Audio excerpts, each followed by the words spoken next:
Olá, observadores, bem-vindos a mais um episódio do Observa Aí, o podcast semanal do Observatório Nacional de Segurança Viária. Eu sou Rodrigo Ribeiro, Head de Comunicação e Marketing aqui do Observatório. Eu sou Paulo Guimarães, de volta. Convidado. Convidado, CEO do Observatório. Eu sou Pedro Borges, Head de Mobilidade Segura do Observatório. E eu sou Roberta Torres, observadora certificada da turma 0, sempre falo, né? Nós. Vamos aí, vamos bater um papo bem legal aqui com você. Especialista em segurança no trânsito. Especialista em segurança acho que no você trânsito. foi econômico agora, não isso? Mas é que eu botei o mais Quem importante primeiro, não eu é? gostei de tudo. Tá bom. Escritora, professora, palestrante, influenciador, o que mais? É aquele GC que não cabe na TV, né? Quando vai dar Handpad. entrevista. Como é que cabe tanta coisa numa mulher desse tamanho? Pois é, não, como dizem, nos menores frascos, né? É isso. Bom, quem já tem nos acompanhado, a gente tem recebido vários convidados aqui, isso é muito bom pra gente, principalmente parceiros, né, pessoas que trabalham com trânsito já há muitos anos. O Roberto não é diferente e veio nos visitar e o Paulo já laçou, né, Paulo? Isso aí, né? Ninguém passa aqui perto sem participar de um podcast. E acho que você podia começar contando um pouco, se apresentando, contando um pouco da sua história, porque a Roberta tem uma história muito legal. Em um determinado momento a gente participou de um projeto gigante, juntos dos simuladores de caminhões, né? E aí eu trabalhava, era eu e a R2, porque eram as duas Robertas. Né? As duas, pensa. E foi... Quase do mesmo tamanho, né, Paulo? Mas conta um pouquinho da sua história, conta um pouquinho como é que você veio parar no trânsito, né? As pessoas às vezes têm curiosidade. Foi bem por um acaso mesmo. Eu sou formada em licenciatura em Educação Artística, então absolutamente nada a ver com trânsito, mas fiquei desempregada uma época, estava acabando de tirar a carteira e aí a minha professora do CFC falou, olha, acho que você vai se dar bem lá na autoescola. Eles estavam precisando de uma professora teórica e foi assim que eu comecei, que foi o meu pontapé inicial. Você estava tirando carteira? Eu já tinha tirado a carteira, primeiro eu tirei carteira de moto. Foi primeiro de moto? Primeiro de Fez o caminho moto, contrário da depois, maioria. exatamente, porque a moto era mais barata, né, era mais em conta, então eu tirei primeiro de moto. E aí, na sequência, eu fui lá para o curso teórico, fiquei oscilando entre a recepção e substituindo ela ali nas férias, em alguns momentos.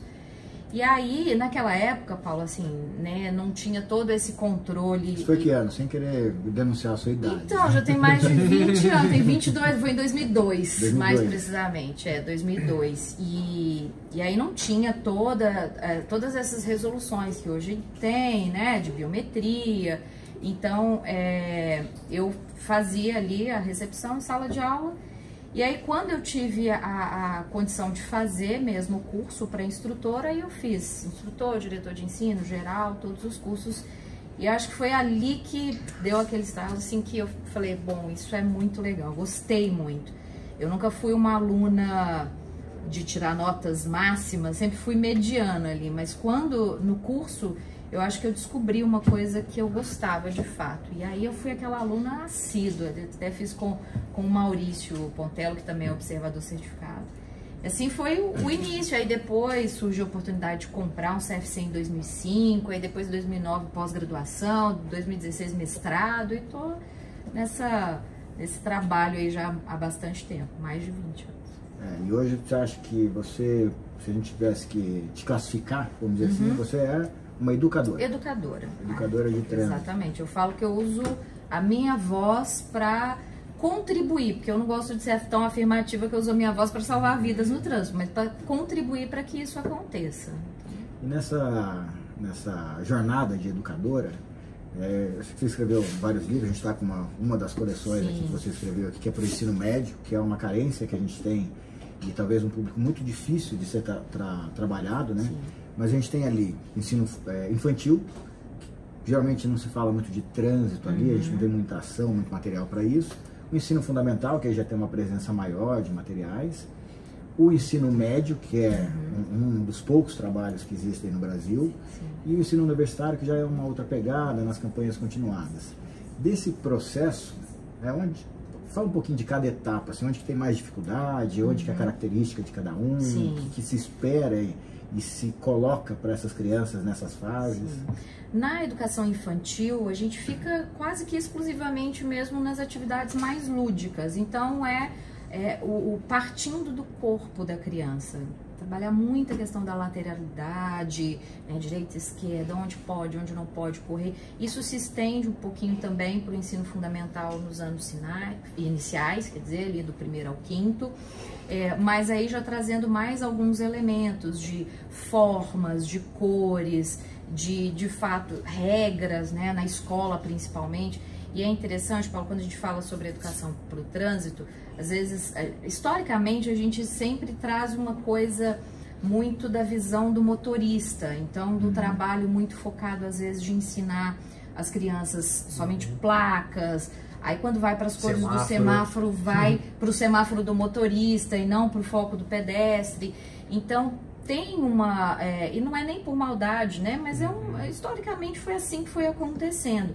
Então mudar um pouco essa visão também é um grande desafio, das pessoas entenderem que quando eu estou falando para a criança, eu preciso olhar para ela entendendo que ela é pedestre, ciclista, passageira.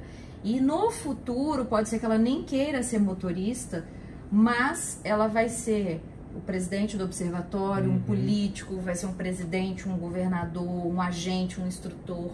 Então, por isso que, de fato, eu acredito vai se envolver no trânsito, né? De alguma forma. E você pensar que a criança que passou pelo ensino fundamental todo, entendendo mais sobre mobilidade humana, mais segura, mais sustentável, naturalmente vai ser um engenheiro, um arquiteto, alguém que vai atuar no trânsito com uma visão melhor do que a gente fala o tempo todo, né? E aí, quando a gente vai para o ensino médio, é um desafio maior pelo interesse, principalmente, desses jovens, né? Desses adolescentes jovens, porque são tantas coisas, e ainda mais hoje, que a gente tem a tecnologia e as redes sociais ainda para disputar com a gente. Então, você conseguir atrair esse público é mais desafiador ainda. E aí a ideia é ter o apoio dos professores para o desenvolvimento de projetos ao longo do ano ali, algo que realmente traga o interesse deles de criar, de desenvolver novas soluções, né, para o trânsito. E quando um aluno do ensino médio, ele acessa um material de educação para o trânsito, é possível estruturar esse material para que ele cumpra parte da carga horária do ensino teórico do CFC? Existe uma previsão para isso, mas já tem algum lugar que funciona? Tem algum lugar que faz? Sim, tem a resolução 265, ela permite que essa carga horária sendo desenvolvida 30, 30 e 30 na primeira, segunda e terceira série, ou até no terceiro também, ele pode substituir a carga horária de 45 horas do Centro de Formação de Condutores.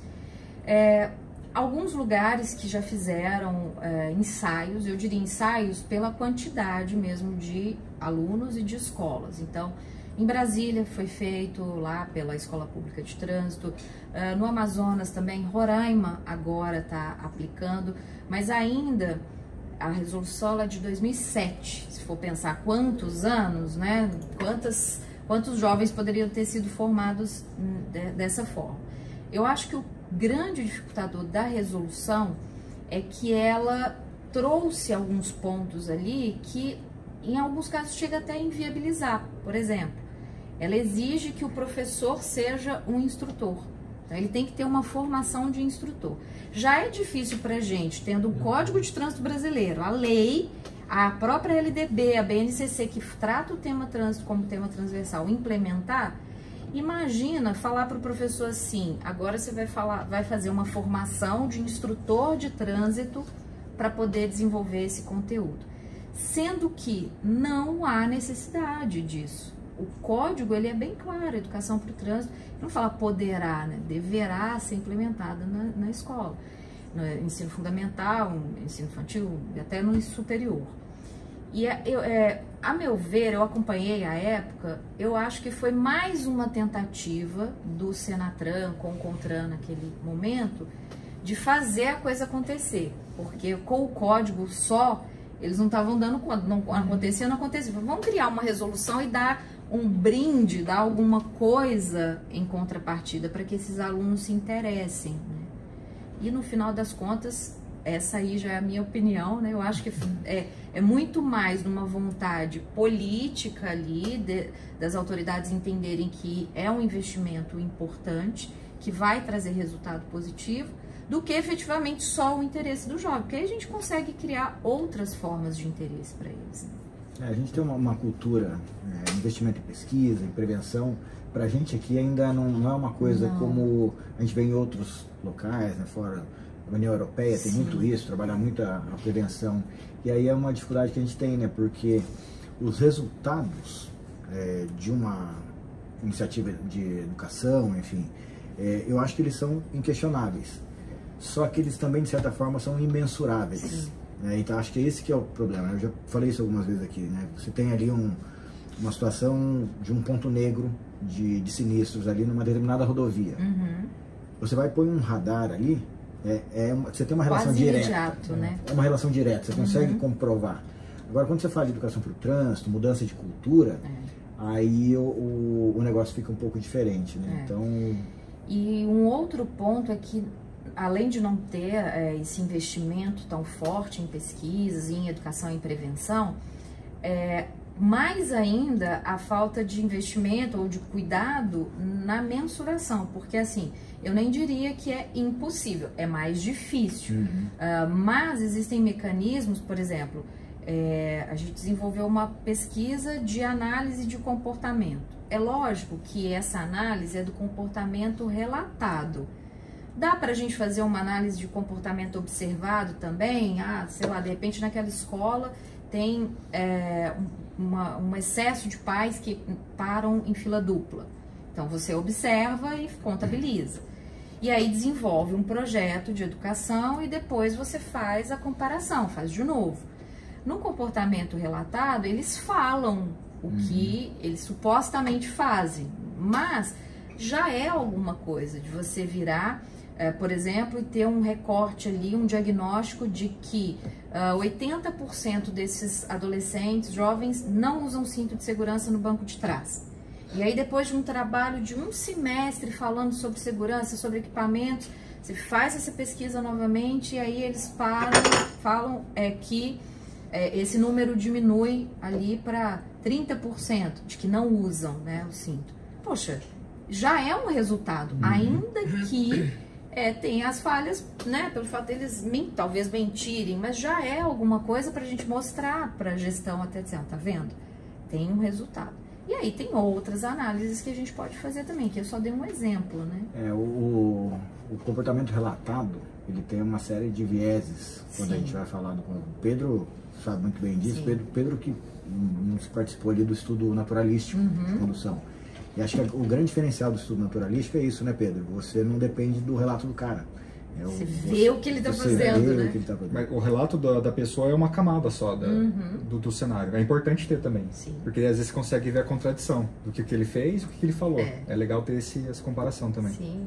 Eu lembro conversando com o Thiago, né? Falei assim, meu Deus, imagina se eu tivesse sendo filmada também, porque nesses reality shows assim, tem hora que você fala assim, como é que o cara fala uma besteira dessa? Como é que ele faz uma bobagem dessa, sendo que ele sabe que ele está sendo filmado?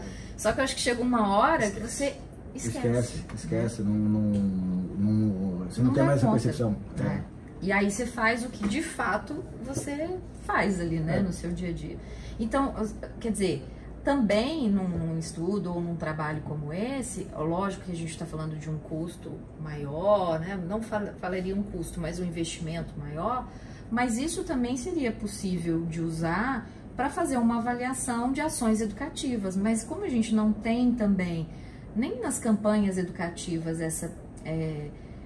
esse cuidado às vezes de avaliar, aí a gente fica muitas vezes nessa coisa, assim, tá bom, né? Como se diz, senta lá, Cláudia, você está falando que funciona, mas não é tão nítido quanto a engenharia, né?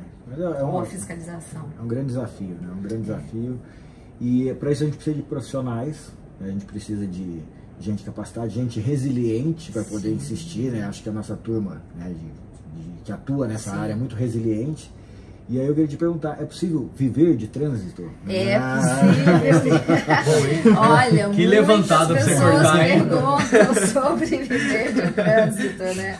E sim, eu vivo de trânsito, na verdade, desde que eu comecei lá na autoescola, né? São com formatos diferentes, então aquela época como CLT, depois como empresária, fiquei por 18 anos como CFC, também vivia de trânsito. E em 2014, quando eu criei a CETES Consultoria, foi porque eu vi ali no meu mundinho de Belo Horizonte, Minas Gerais, eu me comunicava com muitos proprietários e eu senti uma necessidade grande deles de qualificação, de capacitação para os profissionais, principalmente os instrutores. E eu sou muito de pegar, né, a mão na massa. Eu falei, bom, mas onde que tem? Aí comecei a procurar, não via algo específico, além da formação básica. E foi aí que eu montei o primeiro curso para melhorar a qualificação pedagógica dos instrutores, depois das recepcionistas.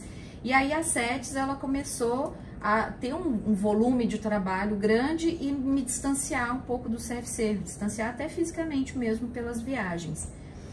E aí eu fui ganhando mais, né, condições de deixando o CFC para quem quisesse ali, né, de fato, mergulhar de cabeça. Hoje ela está muito bem cuidada e seguir esse caminho, que não é fácil, não é, né, tem todo um desafio, como qualquer área, óbvio, mas é aquele caso, é o que eu falo até no curso, na imersão Viver de Trânsito, assim, olha, jamais eu vou falar para alguém, larga seu emprego público ou saia da sua empresa e vai viver de trânsito, porque é uma construção, não é da noite para o dia, mas é perfeitamente possível sim. E com o curso eu fui conhecendo cada vez mais gente que vive de trânsito como eu vivo, de maneira autônoma, trabalhando com palestras, com cursos, então... E aí, sim, não só instrutores, então, dos CFCs.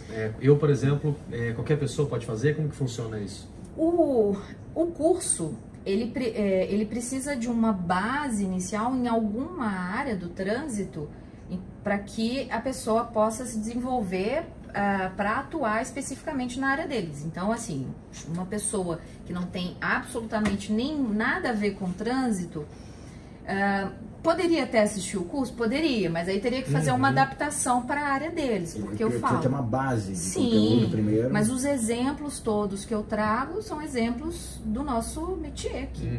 Mas eu tenho um médico do tráfego, advogado, psicólogo, instrutor, diretor de ensino.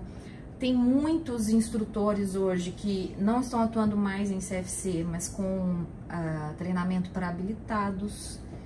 Então, serve para qualquer pessoa que atua. Engenheiro, o pessoal da área da engenharia ainda não teve, mas poderia também, né? Porque a ideia ali é trabalhar questões como melhorar o seu branding, como melhorar ali o seu posicionamento como profissional de destaque ali na sua cidade, como se preparar melhor para dar uma palestra, para dar uma entrevista, e como é que você, o Ramalho falava muito essa palavra, né? Como é que você envelopa tudo isso como sendo um produto que seja vendável, né? E tem mercado, né? Então, isso que eu ia te perguntar, qual que é a sua visão hoje do mercado para o profissional de trânsito? O cara que trabalha com isso, às vezes o autônomo, como é que você tem enxergado aí? O mercado, eu divido a imersão Viver de Trânsito em 4 pilares. O primeiro pilar é o Construindo Você, então eu falo toda dessa parte de posicionamento, para se mostrar como um profissional de fato e se destacar ali na sua cidade. Quando eu falo destacar, não é destacar em relação a outras pessoas, destacar em relação aos seus possíveis clientes. O segundo pilar, que é o do produto mesmo, que é a palestra, o que eu vejo que hoje assim, é o mais rápido, de resultado mais rápido, porque a pessoa já tem a bagagem dela. Eu falo que boa parte dos especialistas em trânsito, e é uma coisa minha, a gente tem muito de estudar, estudar, e a gente nunca acha que está preparado para falar alguma coisa. Só que quando a gente para e foca em um único produto ou um único serviço, a gente vai ser o melhor naquilo e é aquele o seu produto-chave, é aquilo ali que você vai trabalhar para que as empresas te queiram. E aí é uma mudança também, porque eles chegam no curso assim, eu pergunto, né, o que você faz? Não, eu dou palestras sobre meio ambiente, mecânica, direção defensiva, primeiros socorros. Eu falo, tá, mas o que você gosta? Não, eu gosto de falar disso, então vem cá, vamos focar.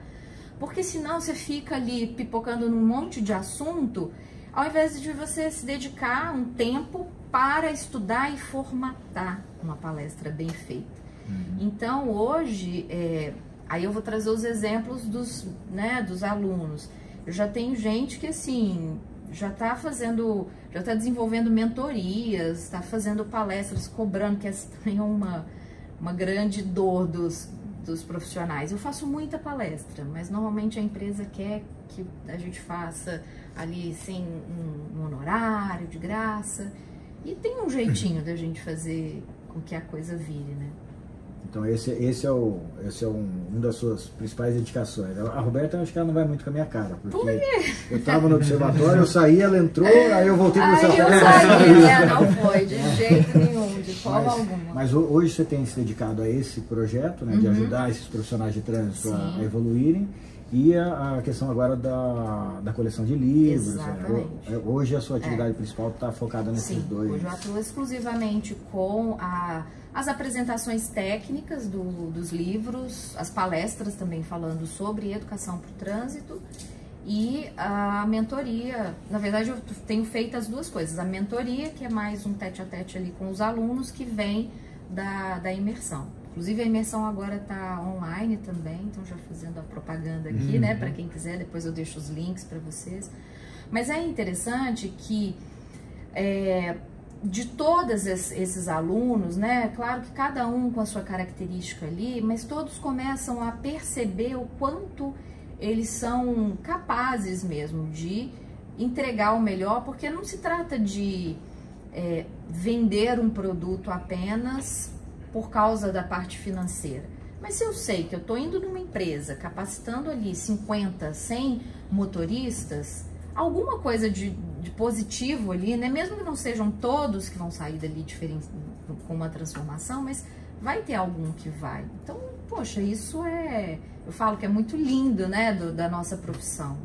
Eu sou suspeita para falar, né, que eu sou apaixonada pelo que eu faço. E agora você está viajando mais ainda? Agora eu estou viajando. Vai para Brasília semana que vem? Estarei lá. Estarei lá. Também? Vai ter o seminário Isso. internacional, né? Acho que até podia. Dia 26, 27, 28, né? 5, 6, 7. 25, 26, 27. Isso. Né? Quarta, quinta e sexta. 25, 26, 27, é isso mesmo. 25, 26, 27. Você já sabe a programação? Não, posso eu contar. só... então me conte novidades. Saiu uma preliminar aqui, mas acho que ela não foi divulgada ainda. Sim. Eu fui pro escuro, falei, eu vou porque a gente participou bastante, tá aqui contribuindo com a Senatran para organizar, principalmente a parte de conteúdo do seminário. Então a gente fez uma proposta, foi modificada, mas enfim, o que está vigindo hoje? Então, quarta-feira, que é o dia 25 de outubro, começa o seminário. Aí tem uma parte inicial ali que abertura, autoridades, aquela coisa toda, e tem uma palestra. Eles não divulgaram ainda os nomes de quem vai palestrar, mas é os desafios da segunda década de ação pela segurança viária, né? 2021-2030. E aí na parte da tarde vai ter um painel sobre fiscalização e tecnologia. Então como é que é a estrutura dos painéis? Tem sempre uma palestra inspiradora, uma palestra-chave, e depois uma mesa de debate em cima dessa palestra. Então a palestra vai ser sobre gestão de velocidade e os resultados para a segurança viária. Esse no primeiro dia, que é o painel fiscalização e tecnologia.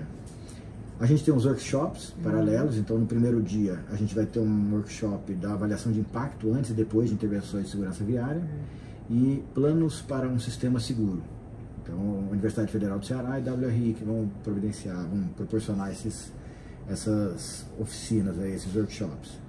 Depois, no dia 26, que é uma quinta-feira, parte da manhã, ela vai ser dedicada à acessibilidade e inclusão.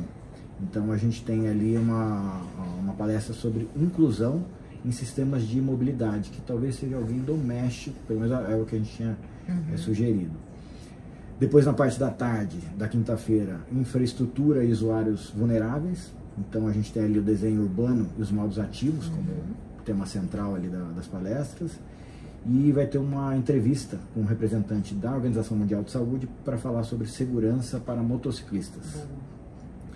Aí a gente tem depois, no último dia, que vai ser só a parte da manhã, a gente vai ter educação e mobilização social. Os workshops, tem alguns workshops também sobre sinalização, comunicação estratégica. E aí a gente tem na sexta-feira de manhã educação e mobilização social. A gente vai ter a palestra principal, campanhas educativas, novas perspectivas e estratégias. E aí os workshops, controle de velocidade e ruas completas. Isso na semana que vem? Isso é da semana que vem, 25, então, Pedro, 26 e 27. Resumam, Pedro, semana que vem você e eu que só de novo. Sim, é verdade. Pô, tá É convidado mesmo. Seja bem-vindo novamente. Em paralelo, a gente tem acontecendo, acho que quase nas mesmas datas, o congresso da NTP, que é a Associação Nacional de Transportes Públicos, que aí tem toda a parte de trabalhos que foram apresentados e tal, acho que em São Paulo, se não me engano. Então acho que são duas agendas importantes aí pro trânsito na semana que vem. Sim, e isso, assim, a gente acompanha muito nos grupos, né, mas eu falo que é bom que a gente tenha essas agendas, não paralelas, né, que a gente acaba, às vezes a gente quer ir num evento e perde o outro. Mas se a gente tivesse talvez uma unificação, assim, de uma divulgação, sabe, assim, tivesse um local em que a gente pudesse colocar, porque aí você entraria ali e falava, bom, então esse mês eu tenho, né, todos os eventos. A gente tem uma parte aqui do... Nossa, não, gente, peraí, deixa eu falar. Ai, me desculpe. Que é a sessão cobrança, né? Ai, perdão. Ele combinou com você. Agora a gente tem a nossa... a gente ficou ele aqui... levantou para ela, agora ela levantou para ele. Quantos meses, né? A gente ficou aqui discutindo a nossa área de membros, né? O Rodrigo devendo isso pra gente.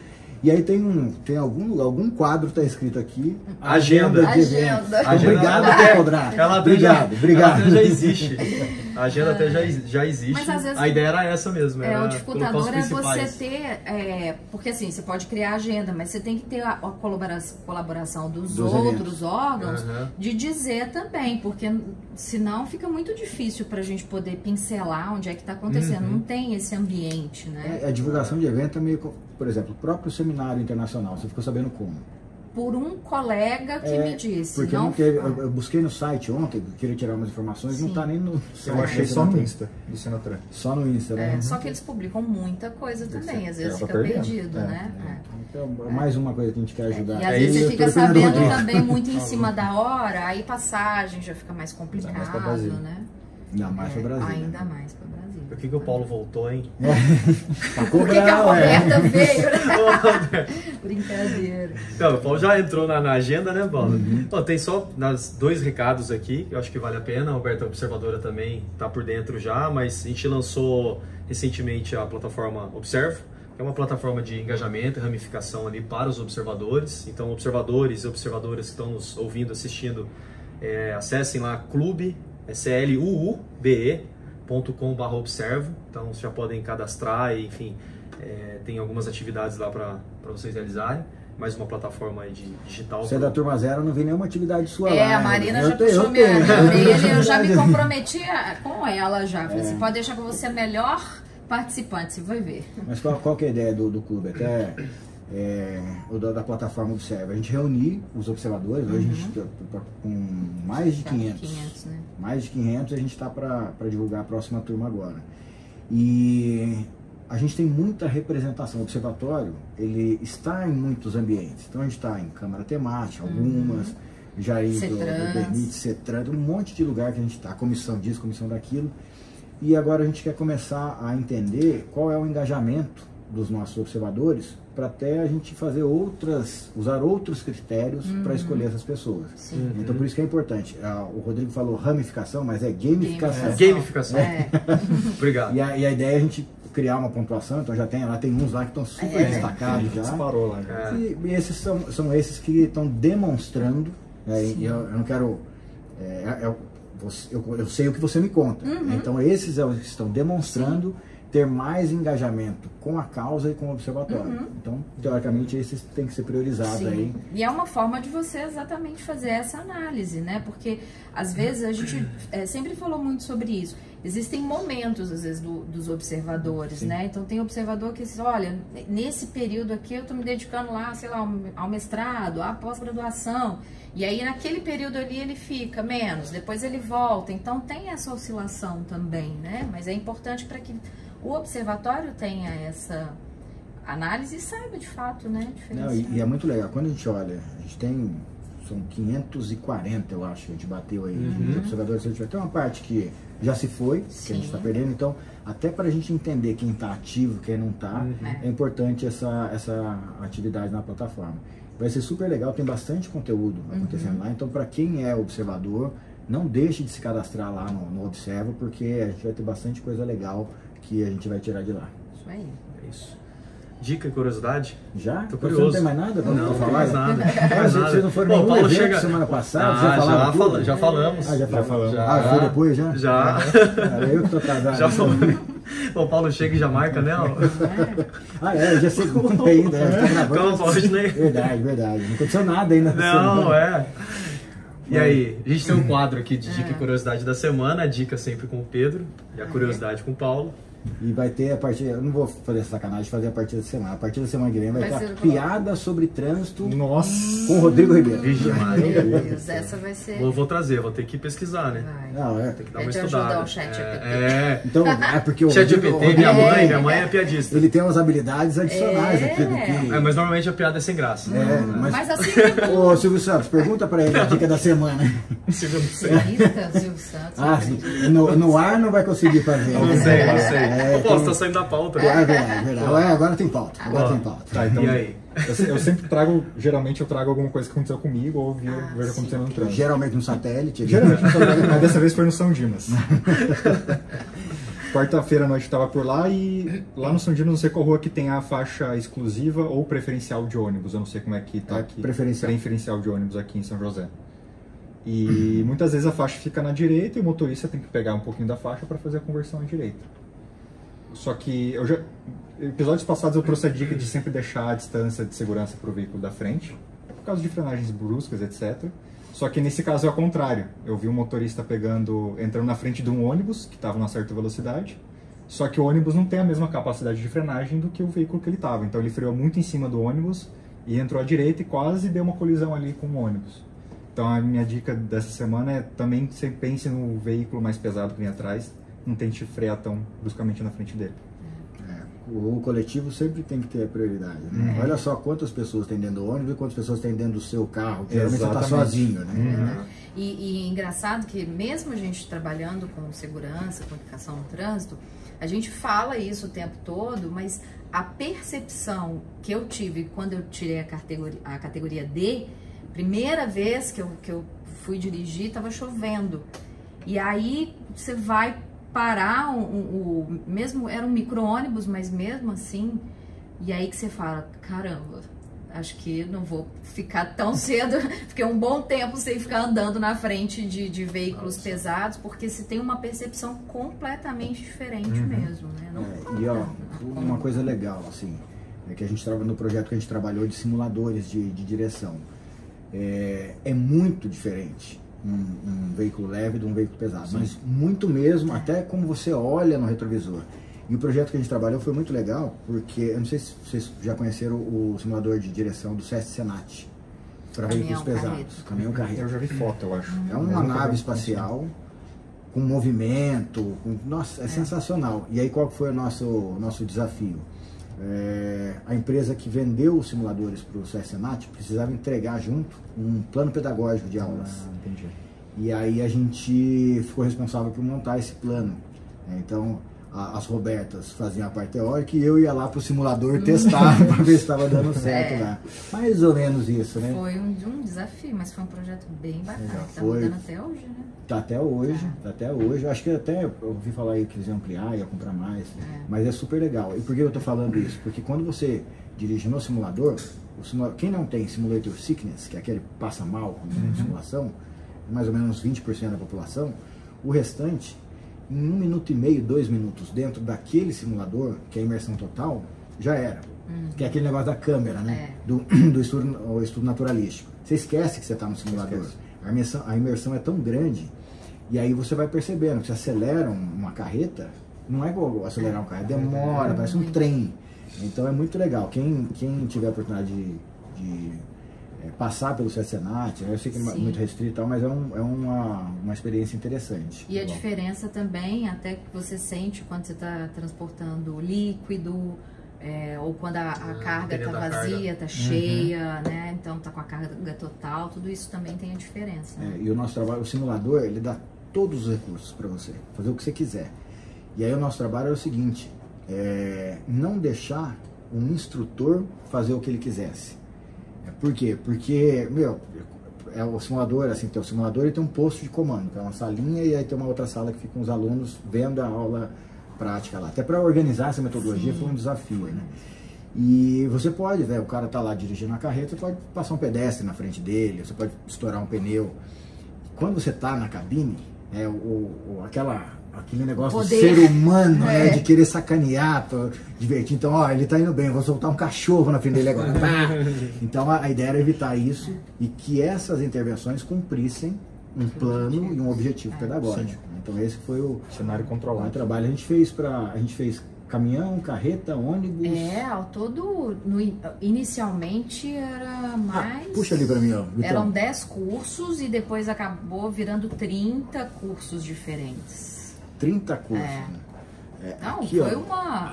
Nossa senhora, tá pesada. Uma das caixas com parte dos conteúdos. Condução de risco, porque daí para cada modal tinha um curso. Então esse aqui era condução de situações de risco, aí a gente tinha aqui condução antecipada, segura e econômica, manobra de veículo, uso de tecnologias embarcadas no veículo, tudo isso, conteúdo usando o simulador. Uso de tecnologias, condução em situações de risco, acho que era isso, né? Acho que os principais aqui, manobra. 5, de quando que é? 2016. 2016. Como o tempo passa. Você tá ficando velho, hein, Roberto? Cheio, fazendo botox. Já que a gente está falando de veículos pesados, vou soltar minha curiosidade da semana que eu curioso. Pude ver nesses dias aí que eu estava viajando. Sobre carro elétrico. Ônibus elétrico, mais especificamente. Né? A gente tem aqui em São José rodando já há 1 ano e meio, né? A linha verde, que são os ônibus elétricos e tal. Um dos grandes desafios, principalmente para o transporte público, mas de uma forma geral para os veículos elétricos, é autonomia versus velocidade de carregamento. Hoje você tem veículos elétricos que dão aí 500, uns falam que dão 600 km de autonomia, que é mais ou menos equivalente a um carro a combustão. Qual que é a diferença? O carro a combustão, em 1 minuto e meio você enche o tanque. O carro elétrico, dependendo do carregador, você passa a noite inteira e não consegue chegar em 100% da carga. Então, qual é a curiosidade? Lá, uma das cidades de Portugal, Cascais, que é uma cidade reconhecida ali na região como uma das cidades mais inteligentes, mais avançadas com tecnologia, eles já estão construindo 2 postos, eles já têm a frota elétrica de ônibus, e aí eles estão construindo 2 postos, um posto de combustível, não sei como é que eu posto chamar isso, um posto de abastecimento, um posto de recarga, mas usando hidrogênio e não a rede elétrica comum. Então, qual é o resultado disso? Já fizeram os testes lá, de 4 horas e meia de tempo de recarga de um ônibus, ele cai para 15 minutos. Então, isso vai ser uma grande inovação para essa área. Então, a curiosidade da semana é essa, é possível você abastecer um carro, ou carregar um carro elétrico por uma célula de hidrogênio quase que na mesma velocidade do que a gente tem hoje com os carros a combustíveis. Então isso é um grande indicativo de que o negócio realmente está indo, e que o Brasil está um pouquinho atrasado para variar, mas está indo. Acho que a eletromobilidade ganhou um espaço. Daqui uns 2 anos a gente vai ver assim um salto também, né? É exponencial, né? O crescimento da tecnologia é exponencial. Exatamente. E é isso aí. O que mais você tem? Só isso. O que mais você tem na sua pauta aí? Só agradecimento final aqui. Obrigado, Rob. Obrigado por ter vindo aí. Eu agradeço. Foi uma honra e eu, no momento, eu tava esperando o momento, mas ó, a próxima vez que eu for a São Paulo, eu achava que era um pouquinho mais perto. Quando eu olhei no mapa, eu falei, opa, peraí, não é tão perto assim. É que assim, da onde você estava em São Paulo, até você sair de São Paulo foi metade do caminho. Esse que é o problema. Exatamente. Mas é que também o mineiro tem uma coisa, né, que o nosso é o logo ali. Logo ali. Então a gente acha que ali é tudo pertinho, né? Então... Mas foi uma honra, assim, ainda vou dar mais uma voltinha aqui, gostei muito do espaço e sempre é o que eu falo, né, o observatório, ele é grande e todo o trabalho, tudo que vem sendo desenvolvido desde o início, a gente não consegue mensurar quantas vidas foram salvas, mas eu tenho certeza que muitas. Muitas, né? Eu também acho. E sempre que estiver passando por aqui, você já que é uma observadora certificada da turma zero, que vai lá colocar os conteúdos no Observa, aqui atrás dessa parede aqui é o nosso coworking para observadores. Então a gente tem um espacinho aqui, quando tiver um observador, algum parceiro passando pela cidade que precisa de um lugar para trabalhar, com internet e tal, o nosso coworking está aqui à disposição.